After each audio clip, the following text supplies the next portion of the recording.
Well, we have been following along on a series called Pathway to Purpose, and I've been speaking about particular postures, not physical postures. You don't need me to teach you about that, but postures of the heart, and in terms of how we relate to who we are as a church, as the people of God here at Muralbark. And from John 15 a few weeks ago now, and Jesus' teaching about being the vine and we being the branches, we see that the community of God are made up together of people who know Jesus, grow in Jesus, and show Jesus to the world. And with that overarching umbrella, we've explored the posture of worship and the posture of prayer, and this morning we explore the posture of discipleship here from Luke 14. Now, discipleship can be a bit of a Christianese word, can't it? I'm not sure whether we use the term discipleship in any other area of our lives except for perhaps our Christian faith and church life, or in any other context. But discipleship is that idea of coming under someone's tutelage, of becoming a disciple of someone else is to come under their influence, under their teaching, under their training. To almost be an apprentice of some sort. The modern day online influencer movement is not this, right? The idea of people influencing others online through their YouTube channels and then earning income from that is all around the self and self-help. It's all to do with the me. And people are taken in by that and being influenced by others and they allow themselves to be, whether it to be about their fitness or their health or their eating or their fashion or their finance, whatever it is. We go online and there are these influences in these various industries or so-called industries that are there. But when we talk about discipleship in the context of Jesus, of following Jesus, then Jesus is more than just an influencer. Jesus is more than just a teacher as well. What Jesus articulates here in Luke 14 is that discipleship requires us to follow him, to follow Jesus. It requires us to factor the cost of following him. It requires us to forfeit all else. And yes, there's a final F. It requires us to flavour the world. And so that's where we're heading this morning, and that's what I'd like to share with you and articulate from Luke chapter 14. And so first, discipleship then requires us, first and foremost, to follow Jesus. And there's some astounding words here at the start of our passage, verses 25 to 27. Large crowds have been travelling with Jesus, and turning to them, he said, "If anyone comes to me and does not hate father and mother, wife and children, brothers and sisters, yes, even their own life, such a person cannot be my disciples." Evidently, Jesus is a popular man at this point. He's a man who has many followers. And they're travelling, even so much so that this large crowd is travelling with him and want to hear and see what he's saying and what he's doing. And so he turns to them and speaks these words that perhaps they weren't quite expecting. This is perhaps, again, similar to the online influences that we have and that we see. Like today, people want to hear what other people have to say through social media or podcasts or these YouTube channels. Think of people like Joe Rogan or Jordan Peterson or Michelle Obama or Elon Musk. People go to them to hear from them, to understand more about their views and their understanding of the world. We want to make sense of the world, don't we? And so we go to people who we think are making sense of the world. And so people follow others. They want to hear what they have to say on cultural or philosophical or religious or political or technological issues. Well, here Jesus doesn't talk about anything else except what it means to be his disciple, what it means to follow him. And he gives us this definition of discipleship that is rather astounding. Perhaps it sounds harsh to us. Perhaps it's even a little confusing for us as well. What is Jesus doing here? Is he really calling us to hate our families? To hate our mothers and fathers? Our children? Isn't Jesus about love? Isn't it loving God and loving others? What is Jesus calling us to? Well, this word hate in this verse here needs to be understood in its cultural and contextual usage. And so in the language of the day, as it's translated for us, hate, we often carried the meaning of love less, or reject in favour of another. And so it's different to how we might understand that word hate. We might understand that hate, that word hate that has emotions and attitudes attached to it, where that we seem to point toward a person that we might want to see harmed in some way. That word hate has a strong understanding like that, doesn't it? Anger towards. Well, here this isn't actually it. And it's used in other parts of Scripture too. Back in the Old Testament in Genesis 29, I don't know if you remember the story of Jacob and wanting to marry Rachel, but his father-in-law tricks him, so he marries Leah first, and then after 7 years further of work, he gets to marry the other daughter, Rachel. There in Genesis 29, Jacob's preference for Rachel over Leah is described as hate. Hating Leah, but it's actually, it's loving less. He loved Rachel more. He loved Leah less. And in Matthew, the Gospel of Matthew has this passage that we're looking through in Luke. It has a parallel there. And in Matthew 10 says, "Whoever loves father or mother more than me is not worthy of me." And so Luke, though, keeps this harshness within his text, the original phrase. And it's reflecting, though, this total allegiance to Jesus.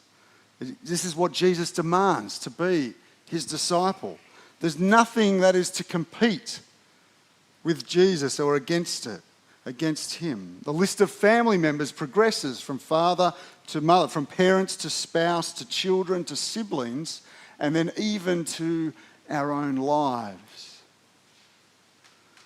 And so this then becomes a climactic point where Jesus is reinforcing to those who are following him that there is nothing that can be number one other than him. There is nothing that can be put before him. And so Jesus is defining discipleship and highlights what it truly means to follow the Son of God. Because he's distinguishing between those who are following him for their own help, self-help, their own usefulness, because of his miracles and his healings and what he can do for them. He's distinguishing between them and calling out the people for those who are following him for the wrong reasons, and saying, actually, to be a true disciple is to have total, absolute allegiance to me. He's not after spectators, you see. He's after recruits. He's not after people who are standing on the sidelines. He's after people who will get involved in the game. And so he calls those people out for those who are following him for the wrong reasons or are lukewarm. This is, of course, a call to a radical discipleship, isn't it? Radical discipleship, a devotion and demand that requires full allegiance to him. I wonder how that sits with you this morning. You're sitting there with a heart posture that places nothing before Jesus? Is there anything competing for total allegiance to Jesus in your life? Don't worry, there's more to come. But Jesus calls all people to come and follow him, to be his disciples. He charges us as his followers to go and call others to come and follow him. But he calls us to come and receive the grace of God, the mercy of God, the hope of God, the joy of God. He calls us to come and receive the love of God. And we receive that love, and we know that love because Jesus lived and died and lived again to bring us, to draw us nearer to God. But we can't be people who are just following him for what he can give us. We need to be disciples who treasure Jesus. Who treasure Jesus, not simply treasuring Jesus for what he's done for us, but actually treasuring Jesus himself. Is that you? Before you answer that, let's keep moving. Because here next in verses 28 to 32, he encourages us to factor the cost. He says, suppose one of you wants to build a tower. Won't you first sit down and estimate the cost to see if you have enough money to complete it? For if you lay the foundation and are not able to finish it, everyone who sees it will ridicule you, saying, this person began to build and wasn't able to finish. Or suppose a king is about to go to war against another king. Won't he first sit down and consider whether he is able with 10,000 men to oppose the one coming against him with 20,000? If he is not able, he will send a delegation while the other is still a long way off and will ask for terms of peace. Jesus is making a simple point here. You don't dive into something first without counting the cost, without factoring in the cost. I'm sure we've all seen construction sites or little residential properties where work has stalled, where the house has been left half built for a number of months, possibly a number of years, where the scaffolding is still there but it's been abandoned, or the outside of the house has only been half painted, or the foundations have been poured but nothing has been put on top of it.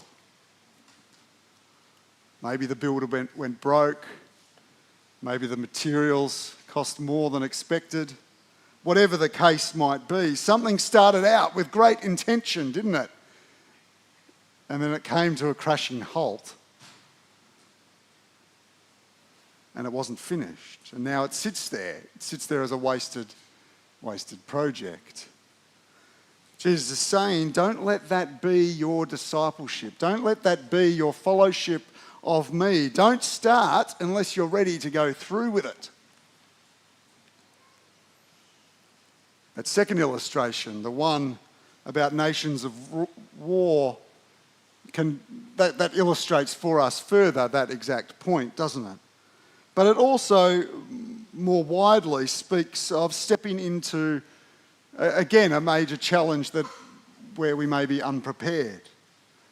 You know, a business owner that launches into a new startup business without a financial plan, a student taking on a degree without considering the workload, an athlete that may want to run a marathon without much training or giving much thought to it. You see, Jesus points out that in following him, we need to factor in that cost of what it means to commit to him. And so how do we count the cost of following Jesus? It means we look at our own lives, doesn't it? And we ask whether we're prepared to put him first, whether we're prepared to hand over our very selves to this Jesus. Am I ready for moments when it will cost me? When it will cost me something? When my obedience to him means I will sacrifice something else in this lifetime? my comfort, my reputation, my security, my likability? Am I willing to take up a cross, to take up my cross, not just when it's convenient and seems suitable to my well-produced calendar, but whether I am willing to take it up when it's hard, when there are things that seem to be coming at me? You see, it's a call not for casual commitment. Jesus is not calling for a casual commitment. Remember, he's not calling for spectators, he's calling for recruits. And so he's calling for disciples to know what they're getting themselves into. When the cost is counted and we still say yes to Jesus, that's when discipleship turns from something we watch, something we admire, to something that we actually live. It means we're in the game.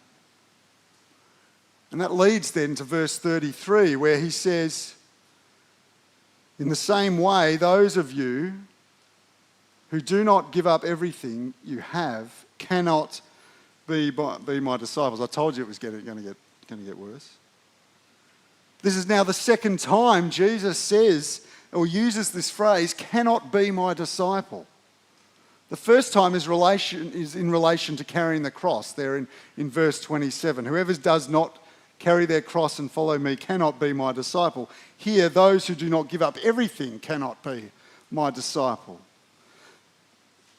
And when he's talking about taking up the cost there in verse 27, he's really using imagery for those he's talking to, because there in the day, those who were going to the hill to be crucified would actually pick up their own beam that they were going to be hung on.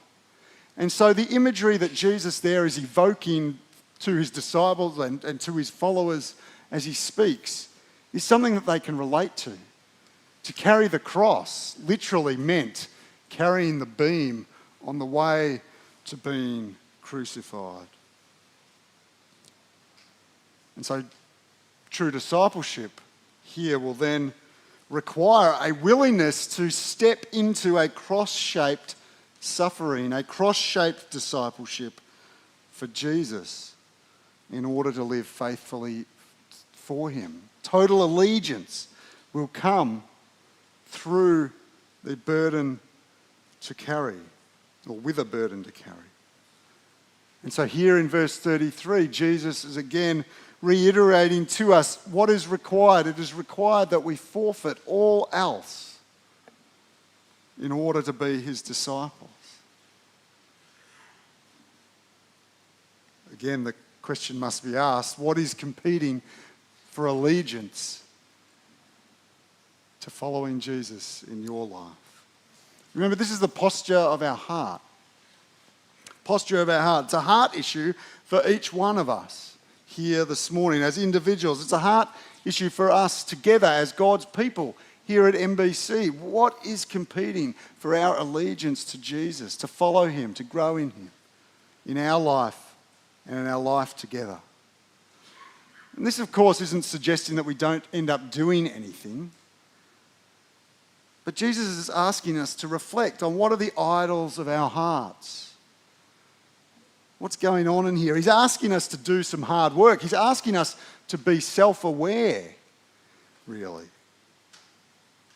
Following Jesus would be much easier, wouldn't it, if we were given a list of things to do and not to do.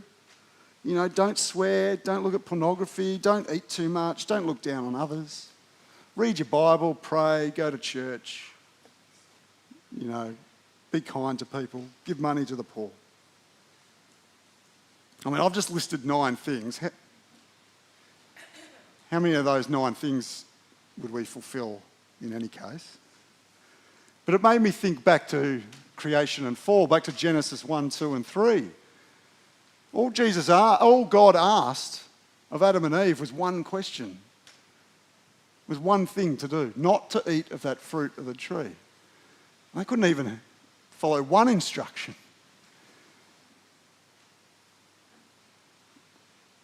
But those things maybe for some of us are easy to follow, or a few of them might be easy to follow and others are quite hard. But like a recipe in a cookbook, right? That it's easy to follow what we're meant to do when it's spelled out in black and white. But even as we reflect and think about that, it's actually it's hard to do in the first place, because we have these rules that we want to follow and we think that we're following and doing, but it's not about the rules. It's about the posture of our hearts. And so because we live in a fallen world, in a broken world, in a world that's infected by sin, like a body infected with a virus, it's not the outside things that we do. It's not these laws and rules. It's the matters of the inside. It's the matters of the heart. And we're prone to give allegiance to so many things in life. We're prone to turning good things into ultimate things, which then mean, as a result, we have idols of our hearts, which then, as a result, means our allegiance to Jesus is not quite where he seems to call it, or that it needs to be, as he says here in Luke 14. Perhaps the most obvious idol of our heart, the things that we create for ourselves, is what Jesus points out here too. That is material possessions. Give up everything. How much are you supposed to give up for Jesus? Everything. And we lock ourselves away from Jesus a little, don't we? By being overly concerned by our chase for wealth and money and financial security, for keeping up with the Joneses, the bigger and better home, the newer and bigger TV, the more updated phone, whatever it might be, the fashions of the day, but other areas of life, Jesus has said also. He said here, our families. Do we make an idol of our family? Health and fitness, perhaps, our sex lives, our relationships and friendships, our education, our work. All these things can be made into an ultimate thing, into an idol of our heart, can they not?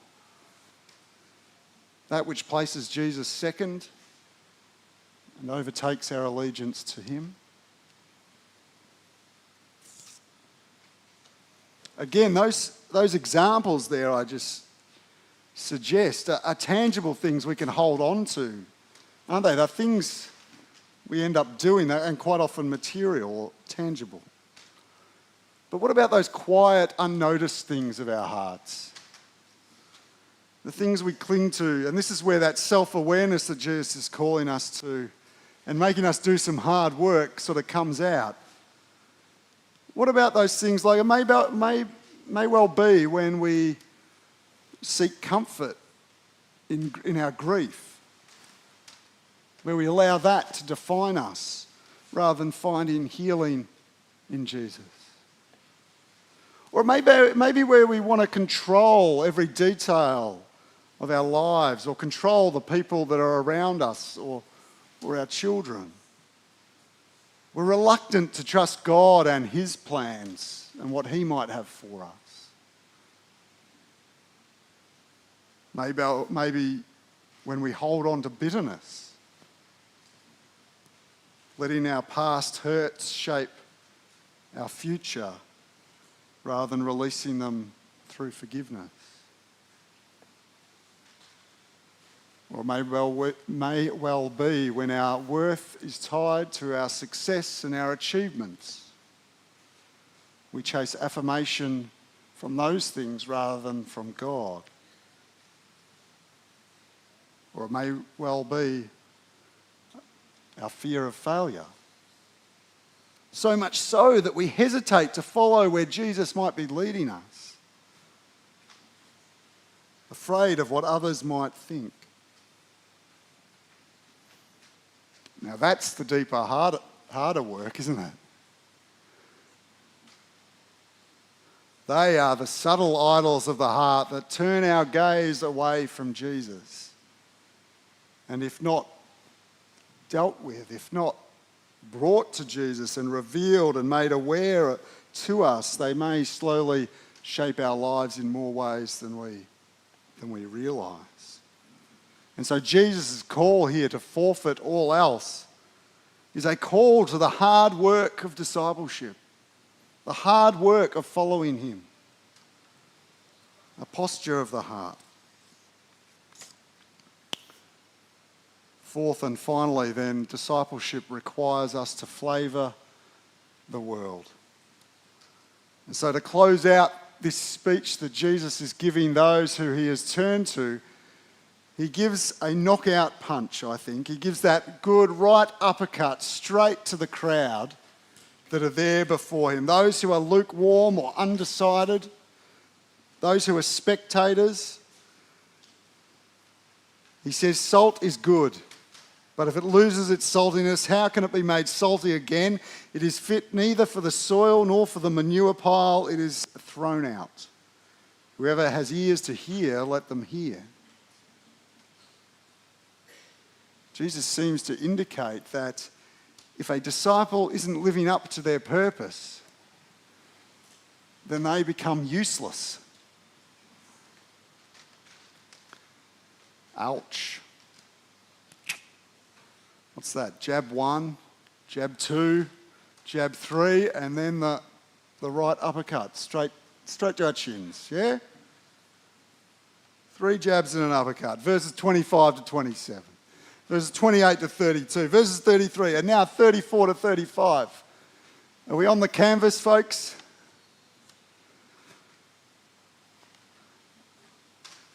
In ancient times, when salt was stored a little bit differently than what it is now, salt became useless when it was exposed to moisture.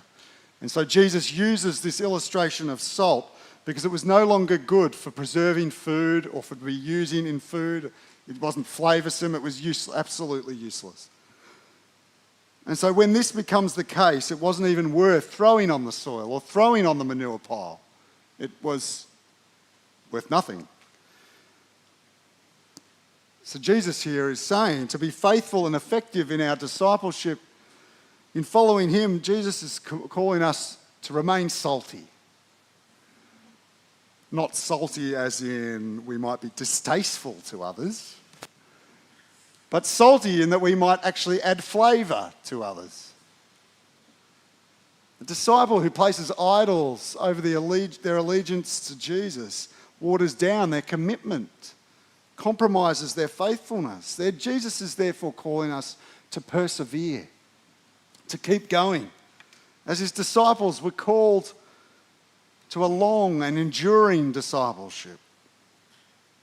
Over the course of our Christian faith, our Christian lives, our commitment to follow Jesus will in fact, here's the sales pitch from Jesus, it will in fact include loss and hardship and challenge and costs and struggle and burden and stress and pressure and more and more. He's quite the salesman. This cross-shaped discipleship needs encouragement to persevere. It needs a heart that is willing to be open to hear the words of Jesus.